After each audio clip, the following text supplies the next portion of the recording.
자, 쭉 넘어갔어요. 112쪽까지 넘어가겠습니다. 112쪽.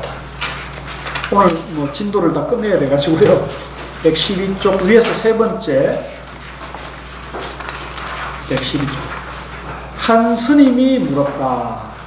저는 남방에 가서 불법을 좀 배우고자 하는데 어떻습니까?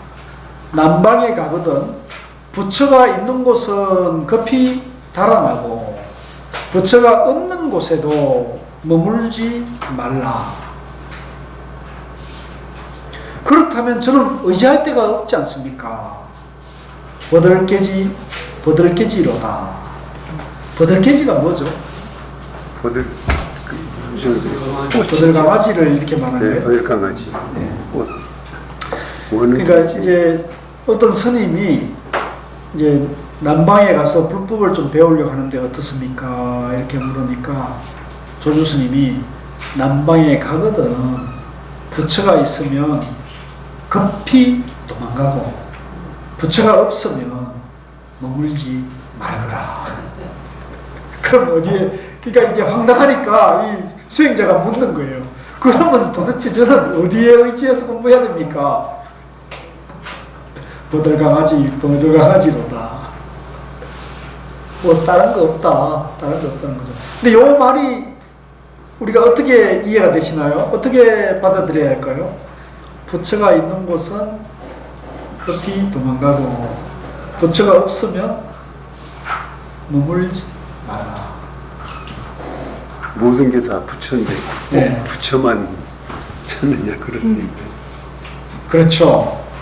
모든 것이 다 부처인데 형상 부처만. 네. 그러니까 이제 이거는 좀 깊은 뜻이에요. 그래서 금강경 상가에 보면 이제 육조 스님 본문에 이런 대목이 나와요. 육조 스님이 금강경을 설명하면서 부처가 있는 곳은 부처가 없는 곳엔 머물지 말고 부처가 있으면 급히 지나가라. 이게 같은 말인데요. 이제 부처가 있다는 것은 뭐예요? 부처가 있다 없다는 것은 다 양변이잖아요. 이제 부처니 부처 아니니까 다 양변이잖아요. 그죠? 그러니까 양변의 부처를 말하면 그거는 도가 아닌 거죠. 그 양변이란 말이에요. 또 부처가 없는 것도 양변이죠. 그러니까 양변을 떠나가지고 중도로 너희 마음을 항시 중도로 깨쳐나야 되겠죠. 중도가 되더라. 이제 이 본문을 들었으면 아이고 고맙습니다 이렇게 해야 되는데 무슨 말씀, 내가 이렇게 묻는 사람이 양변에 빠져 있으니까 이 말이 도대체 이해가 안 되죠. 이제 중도를 모르니까 이 본문이 이해가 안 되니까 그러면 저는 어떻게 공부해야 됩니까? 이렇게 또 묻는 거예요. 그러니까 이제 말해봤자 못 알아들으니까 버들강아지로다. 우리 김 교수님은 1년이 이제 다 통하시죠 이제? 네? 저하고 공부한 지도 한 1년이 넘었으면 1년이 넘었죠. 이런 건 다 중도예요. 다 중도입니다. 그래서 이 중도로 해석하면 이런 거 다 그냥 다 이게 뛸 수가 있어요. 남방도 중도. 예? 남방도 뭐하러 가냐 그렇게 말해요. 아니 이거는 이제 여기 남방은 이제 그 요즘 그 남방 저 히말라야 남쪽의 그 미얀마나 태국으로 볼 수는 없고요. 이제 북방에 대비하는 남방을 말하는 거죠. 그래서 이 조주 스님이 계신 곳은 중국의 지리상으로 보면 양장 이북이거든요. 그러니까 북경에서 좀 미치게 해가지고 그 조주 스님, 임재 스님이 계셨던 곳은 석가장, 그러니까 정주 소림사 근처예요. 소림사 근처. 그러니까 그쪽에서 보면 조주 스님 기준에서 보면 남방은 누가 계시냐면 옛날에 육조 스님 계셨던 곳 있잖아요. 저 남화선사, 광동성 쪽에 남화선사, 남학회양, 마조 이런 쪽은 이제 남방에 속하고 당신이 있는 곳은 북방인 거죠. 그래서 이제 뭐 그때 당시 그랬겠죠. 우리나라도 지금 보면 저 남진제 북송담 이래가지고 이제 선지식인데 공부를 배우고 간다 그러잖아요. 그러니까 우리 지금도 마찬가지입니다. 남방에 가서 불법을 좀 배우려는데 이제 이런 것들 다 그 말이죠. 그러니까 이제 조수스님 회상에서 뭔가 공부 재미가 없었던가 봐요, 이분은. 그죠? 조수스님인데 공부를 배웠는데 도대체 감이 없으니까 제가 저 남방에 가서 공부를 좀 하려고 그러는데 어떻게 공부해야 되겠습니까? 이렇게 물으니까 조수스님 법문이 그쪽 아닙니까? 남방에 가거든 부처가 있는 곳은 급히 도망가고 부처가 없는 곳에는 머물지 말거라. 이렇게 지금 내 간절하게 중도 법문을 해주고 있는 거죠. 여기서 공부하러 뭐하러 거기 가느냐. 그렇게 말하진 않죠. 이게 도인들은 이제 공부하라 말라는 말 자체를 안 하는 분들이거든요. 왜냐하면 그 법문을, 그 질문을 던지는 분을 부처로 보기 때문에 조사들은 지금 그 질문을 해오는 수행자를 부처님으로 보기 때문에 이제 공부를 하라 말라는 말을 하지 않죠.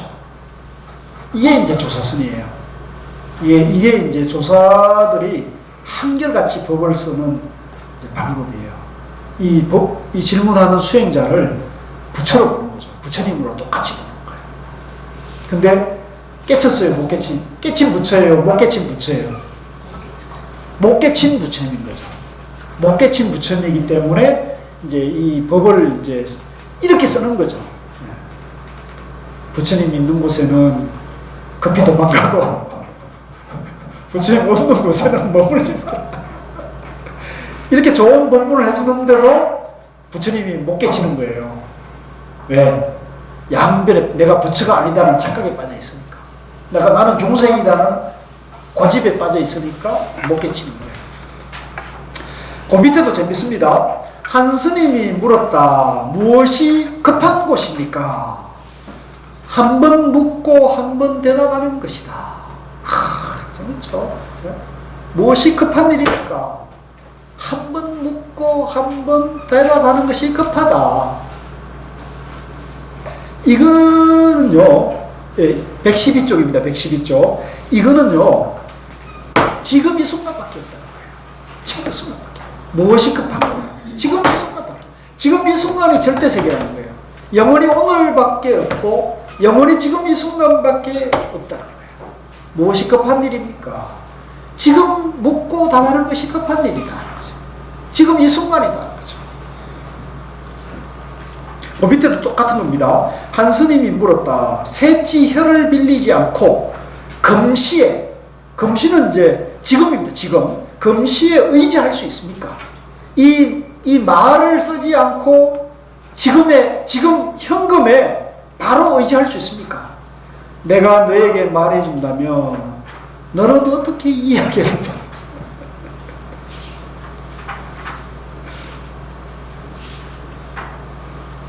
이거는 쉽게 말하면 이거는 말로서 이것은 알 수 없는 것이다. 지금 이 순간이라는 것은, 지금 이 순간이라는 것은 말하면 벌써 지나간 거잖아요. 지금 이 순간 그러면 지나가 버렸죠. 그러니까 이거는 말로서 그건 표현할 수가 없는 거예요. 자, 그 다음에 114쪽에 와가지고요. 위에서 두 번째 보면 이 유명한 법문이죠. 같이 읽겠습니다. 한 스님이 물었다. 무엇이 저 자신입니까? 죽은 먹었느냐? 먹었습니다. 바로를 씻어라. 유명한 법문이죠. 한 스님이 와가지고 묻는 거예요. 무엇이 접니까? 무엇이 접니까? 제가 뭡니까? 무엇이 접니까? 너는 밥 먹었어? 이렇게 묻죠. 너 밥이나 먹었냐? 밥 먹었습니다. 이 말에 밥 먹은 사람이 나잖아요. 죽 먹은 사람이 나 아닙니까? 그건 니잖아. 너잖아. 네가 밥 먹었잖아. 네가 주인공, 자네가 주인공이잖아. 이렇게 말했잖아요. 자네가 주인공이지 않느냐? 죽 먹었습니까? 죽 먹었어? 먹었습니다. 그러면 바로는 씻었느냐? 설거지 했어? 밥 먹고 설거지 하는 게 주인공이라는 얘기죠. 부처란 얘기죠. 부처란 얘기입니다. 그래서 이제 자기가 자기인데, 자기 주인공인데, 자기가 누구냐고 어디 가서 묻는 바보가 어디 있어요. 참 참 안타까운 일이죠. 자, 115쪽에 위에서 두 번째요. 아주 이것도 좋습니다. 한 스님이 물었다. 2조는 이제 해가대사를 말하는데요. 유명한 그 달마대사에게 연비했죠. 팔을 잘랐던 아주 유명한 해가 담비도가 유명하죠. 2조 해가께서 팔을 끊은 것은 응당 무슨 일을 위한 것입니까? 왜 팔을 잘랐습니까? 왜 팔을 끊었습니까? 분골쇄신한 것이다. 뼈를 갈아가지고 온몸을 갈아가지고 도를 구한 거죠. 분골쇄신한 것이다. 누구에게 공양 올립니까? 오는니에게 공양한다. 이 오는니가 누굴까요? 공양하는 오는니는 누굴까요? 도를 구하러 오는 니, 법을 구하러 오는 니죠. 법을 구하러, 그죠? 도를 구하고 법을 구하러 오는, 이게 도와 법이라는 것은 결국은 구하는 자에게 보이는 거잖아요. 그죠? 구하는 자에게 보이는 거죠. 구하지 않는 자는 아무 소용 없죠. 뭐 비유하자면, 뭐 자기가 본래 부처인데 뭐 성당에 나가고 교회에 나가고 이 사람 사원에 나가면 그런 분에게는 이제 이런 공양이 분골쇄신하고 담비하고 이런 공양이 필요가 없죠. 오는 이에게, 도를 구하는 이에게 공양한다. 자, 그 다음에 119쪽으로 넘어가가지고요. 119쪽에 맨 위에 문단에 보면 한 스님이 물었다. 무엇이 급한 일인지 스님께서 말씀해 주십시오. 이제 이 수행자는, 도를 구하는 사람은 자기가 급한 일이 뭔지 모르니까 그랬는가 봐요. 스님, 뭐가 급한 일입니까? 이렇게 물은 거예요. 그랬더니 뭐라고 답하십니까? 오줌 누는 것이 작은 일이긴 하나 내가 몸소 가야만 되는 일이다. 평상심이라는 얘기죠. 평상심. 평상심이 도다. 네, 평상심이 도다는 거죠. 오줌 안 누고 사는 사람이 있습니까? 옛날에 이제 저도 나이 드니까 그러는데 옛날에 이런 일화가 있어요. 오대산에 이제 일제강점기 때 오대산을 지키고 이제 다시 일으킨 분이 이제 지암 이종욱 스님이라는 분이 계셨어요. 지암 이종욱 스님이라는 분이 계셨는데 그 지암 이종욱 스님이 일제강점기 때 이 조계사 대웅전을 지은 분이에요. 물론 혼자 지은 건 아니죠. 그분이 월정사 주지하면서 30일 본산 주지 대표로 이제 건설 추진위원장을 맡아가지고 이제 조계사 대웅전을 지었는데 그분이 이제 30대 주지를 했는데, 월정사 주지를 했는데 젊었을 때는 노스님들이 그 오대산 월정사에다가 그 스님 제가 뭘 좀 도와드리면 좋겠습니까? 그러는데 그 노스님들이 그랬대요. 화장실을 변속관을 좀 쳐서 가까운 데다가 하나 지어달라고 그랬대요. 변속관을. 근데 이 30대 이 스님이, 주지 스님이 그게 못마땅했던가 봐요. 절에 온전한 법도는 저 변소는 쭉 멀리 떨어져 있어야 냄새도 안 나고 그러지 않습니까? 그러니까 그 월정사 주지 지암 스님이 쭉 멀리 화장실을 있는 그대로 그 소원을 안 들어줬대요. 근데 이분이 60대가 돼가지고 당신이 나이 들은 노인이 되고 보니까 그게 기억이 나는 거예요. 화장실도 자주 가야 되고. 그러니까 내가 그 젊었을 때 그 노장들이 말씀하신 걸 내가 못 들어주는 거, 그게 이제 한탄스럽다는 말씀하시던 얘기. 제가 그래서 이 얘기를 보면서 오줌 누는 것이 작은 일이긴 하나 내가 몸소 가야 되는 일이다. 그러니까 그 노선인들이 그런 고충, 그죠? 그것이 이제 누구나 다 받을 수 있는 고충인데, 그거 뭐 들어주면 어땠습니까? 그죠? 노선인들이. 그냥. 자, 그 다음에 120쪽에 넘어와가지고요. 이 조주의 돌다리, 조주 석교라는 말이 이제, 우리가 여기 한번 가보면 참 좋은데요. 그 중국의 그 북경 밑에 석가장이라고 이제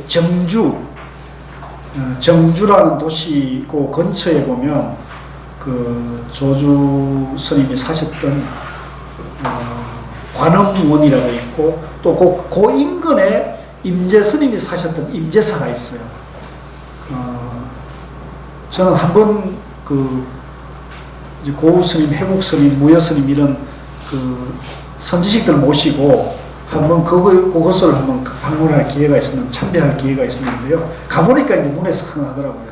가보니까 실감이 나대요. 아, 이제 굉장히 실감이 났는데 그게 이제 조주 스님 관음원 앞에 개울이 있는데 그 개울이 이제 돌다리가 지금도 있어요. 개울은 크지 않습니다. 이제 크지 않은데 그게 이제 조주 석교입니다. 스님께서 대중에게 말씀하셨다. 노성이 30년 전 남방에 있을 때 화로가에서 주인도 없고 객도 없다는 무빈주입니다. 이게 한자로는 무빈주죠. 이 빈자는 손님 빈자고요. 손빈. 예, 손빈자고요. 주자는 이제 주인이라는 뜻이죠. 그러니까 손님과 객이 없다는 거죠. 아니, 객과 주인이 없다는 얘기죠. 무빈주라는 얘기를 한 적이 있었는데 지금까지 아무도 이를 거론하는 사람이 없다. 이제 선 본문에서 상투적으로 많이 나오는 게 주인과 손님을 양변을 해가지고 양변을 떠나라는 말을 많이 쓰거든요. 이제 중도를 말하는 거죠. 중도를 그러니까 주빈이 없다. 주인과 손님이 따로 없다 이런 얘기를 많이 하죠. 이제 그걸 이제 뭐 잘못 오해하면 주객전도라는 말도 있는데 무빈주라는 게 무빈주. 주인과 객이 따로 없다는 거죠. 중도를 말했는데 지금까지 아무도 여기에 대해서 이제 탁마하는 사람이 없다는 얘기죠. 그거는 이제 중도에 대해서 제대로 법을 얘기한 사람이 없구나 이런 뜻으로 저는 보여집니다. 그 다음에 121쪽의 하단에 이것도 재밌는 본문이 있어요. 121쪽 하단 맨 밑에 한 스님이 물었다. 대이 삼장은 그 밑에 주가 나와요. 자, 그 먼저 읽고 위에 걸 먼저 읽고 밑에 걸 읽겠습니다. 대이 삼장이 3번 국사를 찾아왔으나 보지 못하였다는데 국사는 어디에 계셨습니까? 삼장의 콧구멍 속에 있었다. 자, 이게 이제 문답인데요. 그 밑에 자세한 주가 잘 달려 있습니다. 제가 읽겠습니다. 인도의 대이 삼장이 이제 인도에서 이제 중국으로 이 삼장법사가 왔다는 얘기입니다. 삼장이라는 것은 이제 경율론의 이제 대가가 된 경과 율과 논에 대해서 대가로 인정받은 분을 우리가 삼장법사라고 합니다. 그래서 유명한 삼장법사 있죠. 서유기에. 그죠? 서유기에 나오는 그 유명한 삼장법사가 나온 분이 바로 이제 그 삼장법사입니다. 그러니까 삼장법사라는 것은 한 사람이 있는 게 아니고 많은 사람이 있는 거죠. 경률론에 통달한 사람은 많은 겁니다. 옛날엔 다 이걸 시험을 봐가지고 인정을 해줬다는 겁니다. 그래서 이 인도의 대이 삼장이 장안에 왔는데 중국 이제 당나라 수도에 왔다는 얘기죠. 서울에 왔는데 타심통을 얻었다는 소문이 파다했다. 그러니까 이제 인도에서 삼장법사가 왔는데 이분이 다른 사람의 마음을 읽을 줄 안다는 타심통을 얻었다는 소문이 이제 난 거예요. 왕이 이제 황제가 당시 국사였던 해충 국사에게 이 삼장법사를 시험해 보라고 아마 권했던가 봐요. 그러니까 이 해충 국사가 삼장법사를 만나가지고 물었던 것 같아요. 타심통을 얻었다니 정말이요? 그러니까 삼장법사가 부끄럽습니다. 그렇다면 내가 지금 어디에 있는지 말해보시오. 이제 이 해충 국사가 말한 거예요. 타심통을 얻었다니까 이 해충이 어디 있는지 말해보시오. 해충의 마음이 어디 있는지 말해보시오. 그러는 거예요. 그러니까 삼장법사가 스님께서 한 나라의 국사가 되어가지고 어찌 인도에 가서 뱃놀이를 구경하십니까? 지금 이제 타심통으로 읽었으니까 해충 국사가 인도에 가가지고 뭔 뱃놀이 하십니까? 이렇게 지금 말을 한 거예요. 황당했겠죠. 해충국사 입장에서 봤을 때는 황당했겠죠. 깜짝 놀랐죠. 깜짝 놀랐겠습니까? 뭘 머릿속에서 지금 네, 그것도 말이 맞네요. 깜짝 놀라. 이 사람이 그래서 국사가 잠자코 있다가 이제 국사가 그러니까 깜짝 놀라진 않는 것 같네요. 그냥 한심했던 것 같아요. 잠자코 있다가 물었다. 지금은 내가 어디에 있는지 말해보시오. 그러니까 이 시험하는 방법도 참 선사다운 본분이에요. 그죠? 뭐 이렇게 논리적으로 하는 게 아닙니다. 내가 지금 어디 있어? 이렇게 물은 거 아닙니까? 그러니까 스님은 한나라 국사가 돼가지고 왜 인도에 가서 뱃놀이 하고 계십니까? 이렇게 하니까 지금은 내가 어디 있어? 또 물은 거예요. 두 번째 묻습니다. 스님께서 한나라의 국사가 되어서 어찌 천진교에 가서 원숭이 노름을 구경하십니까? 이제 천진교는 중국의 다리 이름이었던 것 같아요. 가서 원숭이 노름을 구경하십니까? 뭔 구경하십니까? 이렇게 하니까 국사가 한심했겠죠. 또 잠자고 있다가 세 번째 똑같은 질문을 하는 거예요. 같은 질문을 던지니 삼장이 어쩔 줄 몰랐다. 삼장법사가 이제 횡설수설한 두 번째 횡설수설한데 똑같은 질문을 던지니까 이제 도저히 뭐라고 어떻게 할 수가 없는 거죠. 삼장이 어쩔 줄 몰랐다. 국사가 이 여우 새끼야, 여우 도깨비야, 타심통이 무슨 말이냐 하고는 꾸짖자. 삼장은 말이 없었다. 그러니까 어디서 도깨비 노름하느냐, 어디서 사기치냐, 이거를 이제 이렇게 점잖게 이제 찔러주는 거예요. 그래서 이제 우리가 불교를 오해하면 뭐 제가 이런 걸 한번 또 구업 짓는데 뭐 어떤 큰 스님은 뭐도 잘 봐주고 뭐도 예언하고 또 다심통도 있고 뭐 천리를 내다보고 뭐 이런 얘기를 많이 하잖아요. 어떤 큰 스님인데 가면 뭐가 어떻고 뭐 어떻고 이런 것들은 전부 도이겠어요? 도가 아니겠어요? 도가 아니. 그건 전부 도가 아닌 거예요. 그건 다 대중을 현혹시키는 말이고, 좀 나쁘게 말하면 여기 말하는 대로 여우도깨비 짓인 거죠. 그래서 제가 이제 여름 그 특강 때 능원경 변마작이나 50 변마작이라는 걸 특강을 했었거든요. 제 카페에 우리 생활참사 카페에 보면 이 강의하는 게 올라져 있습니다. 그래서 여러분들 한번 보셔도 좋은데, 이 50 변마장은 이제 깨달음을 성취하려면 삼매를 닦아가야 되는데, 이 삼매를 닦아가는 가운데서 나타날 수 있는 50가지 마구니 정상이 있어요. 마구니 경계가 있습니다. 이 50가지 마구니 경계에 이런 말이 나와요. 타심통. 예. 다른 사람의 마음을 읽을 수 있다. 이제 이런 게 나오거든요. 그런 행동을 하면은 그걸 마구니로 이렇게 딱 규정하는 게 있어요. 그래서 지금 이 해충 목사는 이건 뭐 딱 이런 말 자체를 딱 듣자마자 이 마구니다 이렇게 딱 알았겠죠. 근데 처음에 와서 당신 마구니지 이렇게 할 수는 없으니까 내 마음이 어디 있어? 내 마음이 어디 있어? 내 마음이 어디 있어? 이렇게 물으니까 햄술수술하니까 이제 이 마구니야 어디서 이제 사기를 치느냐 이제 이런 말이죠. 그래서 우리가 이제 공부를 하는 것도 마찬가지입니다.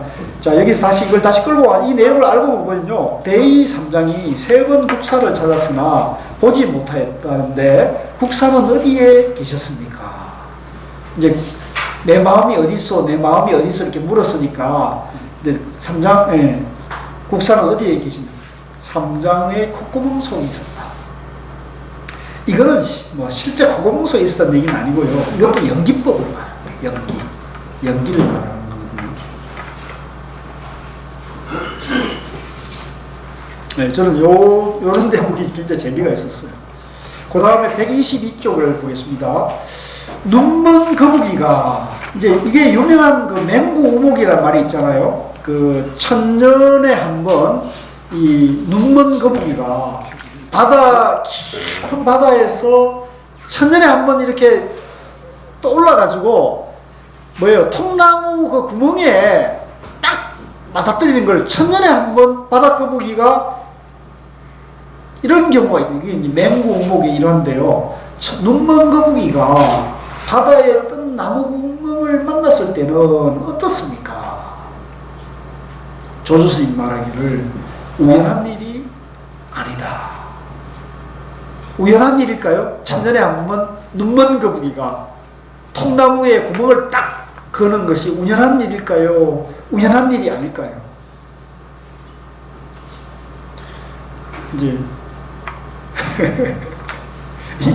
이거는 저는 그렇게 저는 해석을 그렇게 하게 돼요. 우연한 일이 아니라는 걸 인과다 이렇게 말씀하시죠. 연기죠. 예, 연기고 인과죠, 인과. 연기법이고 인연법이고 인과죠, 인과. 그래서 지금 우리가 이렇게 이 인재원에서 우리가 이렇게 공부하고 있던 것도 우연입니까? 우연이 아닙니까? 노 선생님 우연입니까? 우연 아닙니까? 우연이 아니라고 대답하면 맞는 것이죠. 예, 우연이 아니죠. 이건 우연일 수 없죠. 여러분들의 의지와, 그죠? 여러분의 인연과 의지와 우리의 인연이 만난 거죠, 그죠? 이런 가운데서 사실 회장님의 또 음으로 양으로의 역할도 계시고, 또 앞에 여기 지금 우리 총장님이나 우리 이 교수님 같은 분의 원로들의 그런 또 역할도 있는 거고요. 그렇게 해서 지금 우리가 이렇게 만나서 여러분들 의지도 있는 거고, 그러니까 이게 우연히 할 수가 없는 거죠. 근데 그렇다고 해서 또 우연이 아닌 것도 아닌 거죠. 그래서 이거를 인과, 우리가 인과법이라는 거예요. 그래서 불교는 이 인과, 연기법인 거예요. 그래서 아까도 우리가 저녁 하시다가 어른들하고 저녁 하다가 요즘 화제가 조국 교수가 장관을 통과하느냐 마느냐 이슈인데 저는 그걸 해석한다면 저는 인과라는 거예요. 인과. 연기법인 거거든요. 그래서 그건 지연대로 받을 수밖에 없어요. 그렇게 보면 그냥 그게 되고 안 되고가 중요한 건 아니죠. 그건 인과로 간다는 거죠. 인과로 가기 때문에 저같이 지지해서 마음 졸이거나 또 반대해서 마음 졸일 필요가 없는 거예요. 그건 지연대로 받는 거다. 이렇게 봐야 되는 거죠. 제가 아까 말씀드렸는데 저는 조국 교수하고 인연이 좀 있습니다. 나이도 같고. 그 다음에 이제 122쪽 하단에 보면요, 한 스님이 물었다. 오래도록 조주의 돌다리에 대해서 들어왔으나 와보니 외다무 다리만 보입니다. 그대는 외다무 다리만 볼 뿐 조주의 돌다리는 보지 못하는구나. 무엇이 돌다리입니까? 건너오너라. 다시 말씀하셨다. 나귀도 건너고 말도 건넌다. 멋있지 않아요? 여러분들 건너갔습니까? 왜 대답이 없습니까? 다리 건너갔어요?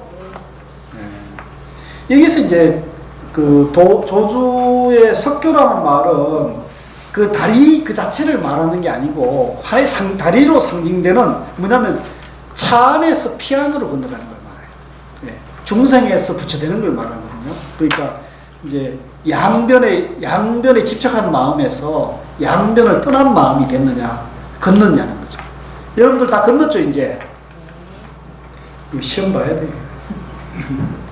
다 건너야 됩니다. 나귀도 건너고, 말도 건넌다. 건너와라. 건너라. 거죠. 그 다음에 그 밑에 123쪽에 3, 큰 길은 장하로 통한다. 이것도 참 좋아요. 상당하여 말씀하셨다. 자, 중요합니다. 시비가 있기만 하면 어지러이 본 마음을 잃는다고 하였는데 여기에 대답할 만한 말이 있는가? 한 스님이 나와서 시자를 한번 툭 치면서 왜 스님께 대답하지 않는가? 하니 스님께서는 곧 방장실로 돌아가 버렸다. 뒤에 시자가 물었다. 아까 그 스님은 알고 그랬습니까? 모르고 그랬습니까? 조주스님 말, 앉아서는 선 사람을 보고 서서는 앉은 사람을 본다. 이제 그 스님이 알고 그랬다고 저는 해석하고 싶은데요. 이거는 무슨 말이냐면 이제 우리 마음속에 시비 분별이 있으면 마음이 고요하지 못하고 시끄럽잖아요. 그죠? 그러면 이 마음이 들뜨게 된다고요. 마음이 붕뜨게 된다고요. 그러니까 지금 그러는데 이제 그걸 그렇게 물으니까 한 수행자가 시자를 한번 툭 찍으면서 스님 대답하시오. 이렇게 얘기를 툭 친 거예요. 그러니까 딱 그 말을 귀에 딱 듣자마자 조주 스님이 상당에서 내려와가지고 방으로 가버린 거예요.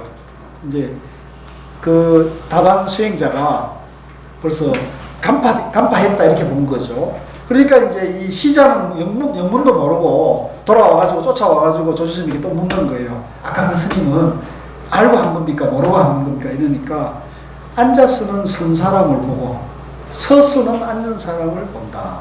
이제 통했다는 얘기가 되겠죠. 그런데 요 말은 재밌게도요. 저는 이제 요 비유를 뭐라면 이게 이제 위아래가 없다는 얘기를 말하는 겁니다. 위아래가 없다. 깨달음과 미망이 없다. 양변이 없다는 얘기인데요. 이제 예를 들면 우리가 서울에서 서울을 가장 한눈에 많이 볼 수 있는 데가 어디죠? 남산. 제가 생각해 보니까 남산 타워가 가장 서울을 잘 보이겠더라고요. 남산 타워. 그죠? 그래서 우리가 이제 남산 타워가 상징으로 한다면 남산 타워가 높은 데 있잖아요. 그 남산 타워가 높은 데 올라가면 한눈에 서울을 딱 내려다봐요. 근데 높기 때문에 내려다보는 것도 있지만 낮은 곳에서도 남산 타워가 보이잖아요. 아주 낮은 서울의 아주 낮은 곳에서도 높은 곳을 볼 수 있잖아요. 그러니까 위아래가 있어요, 없어요? 위아래가 다 통하는 거죠. 그러니까 우리가 도가 높다는 것은, 또 깨달았다는 것은, 그죠? 높기 때문에 상대적인 그런 높은 그런 것이 아니고 위아래가 없는 통달을 했다는 거죠. 위아래가 양면을 떠나가지고 다 쌍차쌍조했다. 하나가 됐다는 말. 그래서 그 얘기를 지금 말하는 겁니다. 그래서 그 다음 124 보겠습니다. 한 스님이 물었다. 맨 위에요. 무엇이 도입니까? 담장 바깥이다. 도를 물었는데 담장 바깥이다 그런 거예요. 그것을 물은 게 아닙니다. 무슨 도를 물었느냐? 대도를 말합니다. 대도를 물었습니다. 큰 길은 장안으로 떠난다. 감이 적습니까? 무엇이 도입니까? 도가 뭡니까? 담장 바뀌다.